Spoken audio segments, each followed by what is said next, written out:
చెప్తున్నారు. తర్వాత ప్రపోజ్డ్ ఆ! రూల్స్ అంటున్నారేంటి? ప్రపోజ్డ్ రూల్స్ అంటే ఏంటి? ప్రపోజ్డ్ రూల్ ఒరిజినల్ రూల్‌గా ఎప్పుడు మారుతుంది? ఆగిపోయే ఛాన్స్ ఉంటుందా? ప్రపోజ్డ్ రూల్ టైమ్‌లో మనమేమన్నా వాళ్ళకి సలహాలు, సూచనలు ఇవ్వడానికి అవకాశం ఉంటుందా? అక్కడ సిటిజన్స్‌గా ఉన్నవాళ్ళు గాని, ఇమిగ్రెంట్స్ గాని?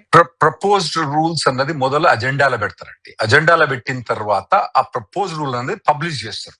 హుహు. పబ్లిష్ చేసి పబ్లిక్ ని కమెంట్ అడుగుతారు. మీకేం కావాలి? హ్మ్. మీ ఈ రెగ్యులేషన్స్ మేము పబ్లిష్ చేస్తాం. దీనివల్ల మీకు వచ్చే ఇబ్బంది ఏంది? హ్మ్. దాని గురించి కమెంట్స్ అడుగుతారు అన్నట్టు. ఓకే. ఆ కమెంట్స్ అడిగిన తర్వాత అది 30 డేస్ కమెంట్ పీరియడ్ ఉంటుంది అన్నట్టు. హుహు. ఆ కమెంట్స్ అయిన తర్వాత వాటిని అన్ని కన్సిడర్ చేసుకొని వాళ్ళు ఫైనల్ రూల్స్ పబ్లిష్ చేస్తారు. ఓకే. ఇప్పుడు మీరు 5 చెప్పిండ్రు. ఒకటి మీరు చెప్పింది ఏంటంటే స్టూడెంట్ వీసా సాలరీ ఇంక్రీజ్ అని చెప్పారు. H1B సాలరీ ఇంక్రీజ్ అన్నారు. హ్మ్. అది ఆల్రెడీ ప్రపోజ్ రెగ్యులేషన్స్ పబ్లిష్ చేసి కమెంట్ పీరియడ్ కూడా అయిపోయింది. ఓహ్! అయిపోయిన తర్వాత ఇప్పుడు ఎప్పుడైనా చేంజెస్ ఎప్పుడైనా పబ్లిష్ కావచ్చు అది. హుహు. సో పబ్లిష్ అయినప్పటి నుంచి వాళ్ళు ఇమీడియట్ గానా లేదా with in 30 days certain time ఇచ్చి అది ఎగ్జిక్యూట్ అయింది. ఓకే. సో యావరేజ్ గా H1B సాలరీస్ అన్నది 20% ఇంక్రీజ్ అయితే అక్రాస్ ద బోర్డు. నేను ఓకే. యావరేజ్ చెప్తాను. ఓకే. తక్కువ 13%, ఎక్కువ లేకపోతే 30% ఉంటుంది. యావరేజ్ గా 20% ఇంక్రీజ్ అయింది. హుహు. అంటే ఇప్పుడు ఒక ఎంప్లాయీ ఉన్నారనుకోండి, అతనికి ₹1,00,00,000 జీతం వస్తుంది సాలరీ పర్ ఇయర్. హ్మ్. ఇప్పుడు అదే లెవెల్ కి అదే సాలరీకి వాళ్ళు డల్లస్ లో ₹1,00,00,000 వస్తుంది అనుకోండి. హ్మ్. ఇప్పుడు 20% ఎక్స్ట్రా అంటే ₹1,20,00,000 జీతం ఇయ్యంది అతన్ని ఎంప్లాయ్ చేసుకోరు ఎంప్లాయర్స్. ఓకే. సో దీనివల్ల ఏమైందంటే స్టూడెంట్ వీసా వాళ్ళు H1B పోవడానికి ఇబ్బంది అయింది. అంటే స్టూడెంట్స్. ఇంకోటి హ్మ్. H1B వాళ్ళు వాళ్ళ సాలరీ కనుక ఎక్కువ లేకపోతే ఇప్పుడు ప్రివేలింగ్ వేజ్ ఏదైతే ఉంటుందో డిపార్ట్మెంట్ ఆఫ్ లేబర్ అది కానీ దానికన్నా వాళ్ళ సాలరీ 20% ఎక్కువ లేదనుకోండి. హ్మ్. ఇప్పుడు ఇప్పుడు మీ ఎంప్లాయీ ఉన్నారు, హ్మ్. ఒకతనికి సాలరీ మీరు అంతకన్నా ఎక్కువ పే చేయలేరు. హ్మ్. చేయనప్పుడు ఏం చేస్తారు? రిమూవ్ చేస్తారు. నాయన సుబ్బారావు గారు మీరు ఇక బయలుదేరండి. మీది H1B ఎక్స్పైర్ అయిపోతుంది కదా, హ్మ్. అయిపోయిన తర్వాత నేను ఎక్స్టెండ్ చేయని చెప్పి మీరు ఎక్కడికైనా పోండి అని చెప్పేస్తారు. ఓకే. సో ఉద్యోగాలు ప్రమాదం అది అయిపోతాయి. ఇంప్లిమెంటేషన్ ప్రమాదం. అది ఎప్పుడైనా ఇంప్లిమెంట్ కావచ్చు అంట. హుహు. హుహు. అది ఆల్రెడీ ప్రపోజ్ రెగ్యులేషన్ పబ్లిష్ చేసి కమెంట్ పీరియడ్ కూడా అయిపోయింది. సో అబౌట్ ఇంకా మీరు ఇంప్లిమెంట్ అది. చెప్పింది next about to be implement. Okay. Okay. Next student వీసాలు. స్టూడెంట్ సారీ ఇది స్టూడెంట్ స్టూడెంట్ వీసాలు వీసాలు. అన్నారు ఆ! మీరు. స్టూడెంట్ వీసాలు ఏంటంటే ఇప్పుడు మీకు వైఎన్ఆర్ గారు ఇప్పుడు మనోళ్ళు మాస్టర్ స్టూడెంట్ చేయడానికి వస్తారు. హ్మ్. మాస్టర్స్ అన్నది 2 years, ఏది స్పెషల్ కంప్యూటర్ సైన్స్. హ్మ్. లా అటువంటి అయితే 1 year. హ్మ్. మాస్టర్స్ ఇన్ లా అన్నది 1 year. కానీ ఇప్పుడు మన వాళ్ళు ఎక్కువ మంది కంప్యూటర్ సైన్స్ ఇంజనీరింగ్ ఇటువంటి పోయేది మాత్రం 2 years. ఓకే. వాళ్ళకు బ్యాచులర్స్ పోతే 4 years, హ్మ్. పిహెచ్డి పోతే 5 years కదా. నార్మల్ గా అవును. బ్యాచులర్స్ అన్నది 4 years, మాస్టర్స్ అన్నది 2 years.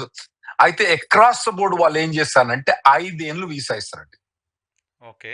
వీసా స్టాంపింగ్ అనేది అయింది. హ్మ్. కానీ అక్కడ ఎంటర్ అయినప్పుడు వాళ్ళకి ఏం చెప్తారంటే నువ్వు ఎన్నేళ్ళైనా ఇక్కడ ఉండొచ్చురా అని చెప్తారు అన్నట్టు వాళ్ళు. హుహు. డ్యూరేషన్ ఆఫ్ స్టేటస్ అని పెడతారు అన్నట్టు. డ్యూరేషన్. అంటే వాడు బ్యాచులర్స్ పోయినోడు బ్యాచులర్స్ పోయి మాస్టర్స్ చేసుకొని డాక్టరేట్ చేసుకొని ఆ డాక్టరేట్ చేసుకున్న తర్వాత మళ్ళీ ఇంకో బ్యాచులర్స్ మొదలుపెట్టి మళ్ళీ అట్లా మొదలుపెట్టి అట్లా కూడా చేసుకుంటూ ఉంటారు. హుహు. కొందరు ఒక మాస్టర్స్ అయిపోయిన తర్వాత ఇంకో మాస్టర్స్ చేసుకోవచ్చు, అట్లుంటది అన్నట్టు. హుహు. అయితే ఇప్పుడు వాళ్ళు ఏమంటారంటే ఫస్ట్ ఆఫ్ ఆల్ మీకు వీసా అన్నది 4 ఏళ్ళకే గ్రాంట్ చేస్తాము. హ్మ్. ఇంకోటి మీరు ఒక స్కూల్ నుంచి ఇంకో స్కూల్ పోదలుచుకుంటే ఇదివరకు ఏంటంటే కొత్త స్కూల్కి పోయి అంటే కొత్త కాలేజ్ పోయి అడ్మిషన్ వచ్చేస్తే ఈ కాలేజ్ నుంచి ఆ కాలేజ్ ఆటోమేటిక్ ట్రాన్స్ఫర్ అయింది అన్నట్టు. గవర్నమెంట్ ఇంటర్ఫీరెన్స్ లేకుండా ట్రాన్స్ఫర్ అయింది అన్నట్టు. ఓకే. అవి తీసేస్తాము అని హ్మ్. ఇంకోటి డ్యూరేషన్ ఆఫ్ స్టేటస్ అని చెప్పిన కదా, మీరు ఎన్నేళ్ళైనా ఉండొచ్చు అని చెప్పి ఉంటారు కదా. హ్మ్. లేదు, హ్మ్. మీ ఫైవ్. కోర్సు బ్యాచులర్స్ డిగ్రీయే, హ్మ్. మీరు 4 ఏళ్ళే ఉండాలి. ఓకే. ఆ తర్వాత ప్రతిసారి మీరు ఏదైతే ఎక్స్టెన్షన్ చేసుకున్నారో గవర్నమెంట్ దగ్గర నుంచి పర్మిషన్ తీసుకోవాలి. ఓకే. వేరే కాలేజ్ పోవాలంటే పర్మిషన్ తీసుకోవాలి. బ్యాచులర్స్ నుంచి మాస్టర్స్ పోవాలంటే పర్మిషన్ తీసుకోవాలి. హ్మ్. ఒక మాస్టర్స్ నుంచి ఇంకో మాస్టర్స్ పోవాలంటే పర్మిషన్ తీసుకోవాలి. ఒక స్కూల్ నుంచి ఇంకో స్కూల్ తీసుకోవాలంటే పర్మిషన్ తీసుకోవాలి. హ్మ్. కాలేజ్ అయిపోయిన తర్వాత ఓపీటీ వస్తుంది, అది ఆటోమేటిక్ గా ఇచ్చేసే వాళ్ళు అన్నట్టు. అది మేము ఆటోమేటిక్ గా అది కూడా వాళ్ళు గ్రే ఏరియాలో పెట్టిండ్రు. హ్మ్. ఆటోమేటిక్ ఇవ్వనమని క్లియర్ గా చెప్పట్లేదు. అది కూడా ఆటోమేటిక్ మేము ఇవ్వము, దాని కూడా మీరు మా పర్మిషన్ అడగాలి. ఓహ్! స్టెమ్ ఎక్స్టెన్షన్ అన్నది కూడా 1 year తర్వాత 2 years స్టెమ్ ఎక్స్టెన్షన్ కూడా మీరు ఆటోమేటిక్ ఇయ్యము.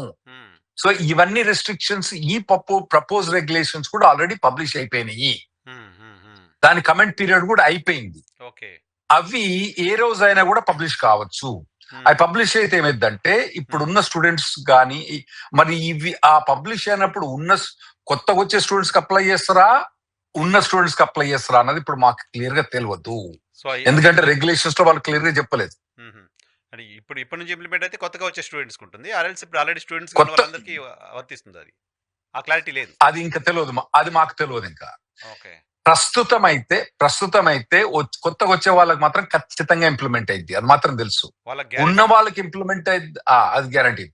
ఉన్న వాళ్ళకి ఇంప్లిమెంట్ అయిద్దా అన్నది మేము రెగ్యులేషన్స్ పబ్లిష్ అయిన తర్వాతనే చెప్పగలుగుతాం. ఇప్పుడు వాళ్ళు ఇచ్చిన ప్రపోజ్ రెగ్యులేషన్స్ ప్రకారం మేము ఊహించలేకపోతున్నాం ఎట్లా చేస్తాం. ప్రపోజ్డ్ రెగ్యులేషన్ ఎందుకంటే దాని సంబంధించిన క్లాజ్ ఏం లేదు, దానికి సంబంధించిన వర్డ్స్ ఏం పెట్టలేదా? స్టెమ్ ఓటీపీ గురించి పెట్టలేదు, క్లియర్ గా పెట్టలేదు.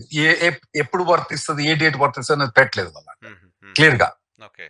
పెట్టలేదు కాబట్టి మాకు అర్థం కావట్లేదు ఎట్లా అన్నది ఇప్పుడు. సో రెగ్యులేషన్స్ పబ్లిష్ అయిన తర్వాత అవి కూడా రెగ్యులేషన్స్ ఇప్పుడు మనం ఈ రోజు జూలై 16th కదండి, ఎప్పుడు పబ్లిష్ చేద్దో తెలియదు. దానికి డేట్ ఏముండదా? ఎప్పటి నుంచి ఇంప్లిమెంట్? జనరల్ గా అక్టోబర్ నుంచి ఏదో ఉంటాయి కదా దీనికి సంబంధించిన. అట్లేం లేదండి వాళ్ళు, అట్లేం లేదండి. అవి కొన్ని వీసా నెంబర్స్ అవి ఉంటాయండి, అవి అక్టోబర్ నుంచి ఉంటాయి అంతే తప్పితే మిగతా అన్ని అక్టోబర్ నుంచి రూల్ ఏం లేదండి. కాలేజ్ నార్మల్ గా ఆగస్ట్ నుంచి మొదలైంది.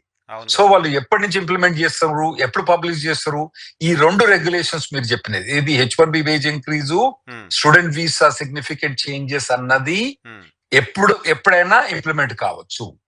ఓకే. ఓకే. అంటే ఇప్పుడు ఈ పర్టికులర్ అకాడమిక్ ఇయర్ స్టార్ట్ అయ్యే లోపు కూడా కావచ్చు, ఎనీ మూమెంట్, రేపో ఎల్లుండో ఆ తర్వాత కావచ్చు. అవును. మాకు అకాడమిక్ ఇయర్ అన్నది ఆగస్ట్ ఎండింగ్ లో సెప్టెంబర్ మొదలవుతుంది. మీ దగ్గర ఏదైతే జూన్ లో మొదలైద్దో మాది ఆగస్ట్ లో మొదలైంది. అదే నెక్స్ట్ మంత్ రాబోతుంది కాబట్టి ఎట్ ఎనీ టైం వాళ్ళు ఇంప్లిమెంట్ చేయొచ్చు.